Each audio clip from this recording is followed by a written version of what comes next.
We are at the end of the 3rd century. The Roman Empire is at its biggest.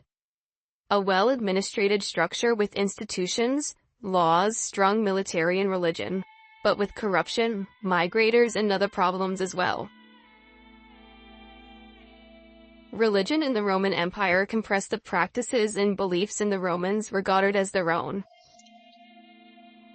as well as the many cults imported to Rome or practices of other people and provinces. The religion could be interpreted as polytheistic. The presence of Greeks on the Italian peninsula from the beginning of their historical period influenced Roman culture, introducing some religious practices that became as fundamental as the cult of Apollo. The Romans looked for common ground between their major gods and those of the Greeks, adapting Greek myths and iconography for Latin literature and Roman art, as the Etruscans had. The Romans thought of themselves as highly religious, and attributed their success as a world power to their collective piety in maintaining good relations with the gods. One way that Rome promoted stability among diverse peoples was by supporting their religious heritage. Inscriptions throughout the empire record the side-by-side worship of local and Roman gods, including dedications made by Romans to local gods. Christianity started in Judea, a province of the empire, as a religious sect in the 1st century AD. The new religion spread out of Jerusalem, as more and more people became followers. Important places for Christians started to exist, in Antioch and across the Levant, and even in Egypt, especially in Alexandria. In the next centuries, in the empire as well as beyond, the new cult grew more and more. Conflicts and persecutions existed, with martyrdoms occurring most often under the authority of local officials. The Christian communities in North Africa were among the earliest in the world. Legend has it that Christianity was brought from Jerusalem to Alexandria, on the Egyptian coast by Mark, one of the 4 evangelists in 60 AD. In the early 4th century, Constantine I became the first emperor to convert to Christianity, which became the dominant religion of the empire by the 5th century. Many causes have been seen as to leading the decline of Christianity in Maghreb. One of them is the constant wars and conquests as well as persecutions. In addition, many Christians also migrated to Europe. The church at the time lacked the backbone of a monastic tradition, and was still suffering from the aftermath of heresies. But anyway, there are reports saying that many Christians existed in North Africa. But how did this religion expand more and more in the areas where Romans ruled? Diminished fast over time, being embraced by less than 10% of the population in North Africa today. Birth of Islam, rapid expansion. The few populations of North Africa were expelled or converted to Islam. Population growth and expansion of Islam more and more. Before the birth of Islam, Arabs followed a pre-Islamic local polytheism.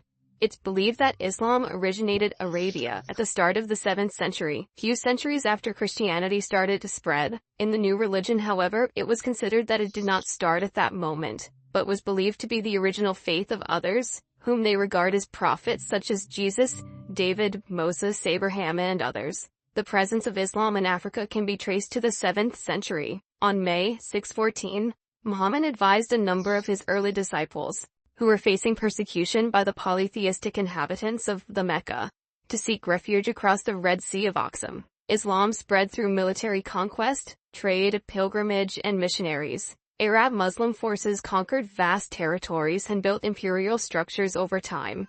Most of the significant expansion occurred during the reign of Rashidun, from 632 to 661, which was the reign of the first 4 successors of Muhammad. The first caliphate, the Rashidun Caliphate, was established immediately after Muhammad's death in 632. This dynasty is characterized by a 25-year period of rapid military expansion, fighting both the Sassanid Empire and the Byzantine Empire. By the 650s, the Caliphate, in addition to the Arabian Peninsula, had subjugated the Levant to the Transcaucasus in the north, North Africa from Egypt to present-day Tunisia in the west, and the Iranian Plateau to parts of Central Asia and South Asia in the east. It is not known for sure how they had success against these 2 important powerful empires.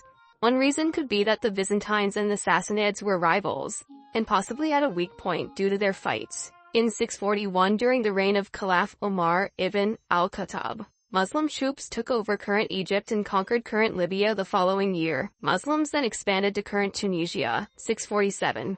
During the reign of the third Muslim caliph, Uthman ibn Affan, the conquest of North Africa continued under the Umayyad dynasty, which annexed parts of Algeria around 680 CE and Morocco the following year. Beginning with the Umayyads, the title of the caliph became hereditary, and the empire expanded hugely. More and more people converted to Islam, which became a way of life for many. Unlike the Coptic Church in Egypt, or the Syrian and Armenian churches in other part of the Middle East, the North African Church did not successfully survive. The Latin-speaking church, centered in urban areas, had made no significant inroads into rural areas. Also, it's believed that no major actions were made to expand Christianity to the local people. Berbers, the dominant indigenous population. More Christians of North Africa came in towns already Christian, and made little attempt to evangelize pagan territory. In the caliphates, non-Arab people started to convert more and more to Islam. This happened during the Umayyad period and then especially during more politically multicultural Abbasid period, which saw the Muslim population grow from mid-9th century to the end of the 11th century, and becoming the major religion in the area. Also, even so, large minorities of Christians continued to live in the Abbasid period.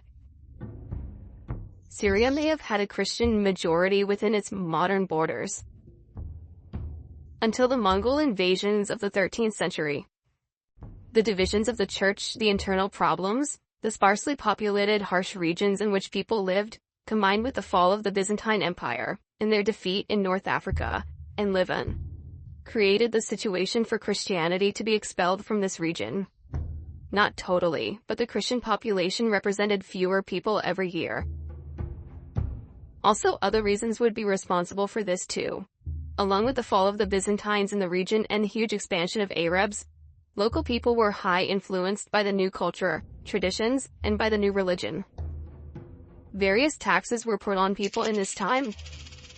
There were taxes for non-Arabs, there were taxes for non-Muslims. Probably some pagan or Christian people chose to convert to the new religion for more benefits. Local Catholicism came under pressure when the Muslim regimes of the Almohads and the Almoravids came into power, and the record shows demands made that the local Christians of Tunis convert to Islam. Other caliphates existed and the Muslim majority became more and more stable as the population grew more and more. Muslim kingdoms continued to dominate the region for centuries to come, as many people embraced this religion beyond the former borders of the caliphates. Deep into the African continent, India and even Southeast Asia. As a region stays more under an influence as the time goes by, the influence becomes stronger. Under Mamluks and the Ottomans as well, Muslims thrived. Even so, in the 19th and 20th centuries, European powers had colonies in these territories, and many colonists settled. There wasn't a large impact. The majority embraced Islam centuries ago, and the accent wasn't so put on religion as it was in the 6th or 7th centuries. Today, in this part of the world, large communities of Christians exist in Syria, Lebanon, and Egypt. Be sure to subscribe to our channel for more history videos and click the bell button. Also, we cannot end this video without thanking our few but very generous supporters on Patreon. Your support is much appreciated and it helps our work a lot. You can pledge your support by accessing the link down in the description. Thanks for your consideration.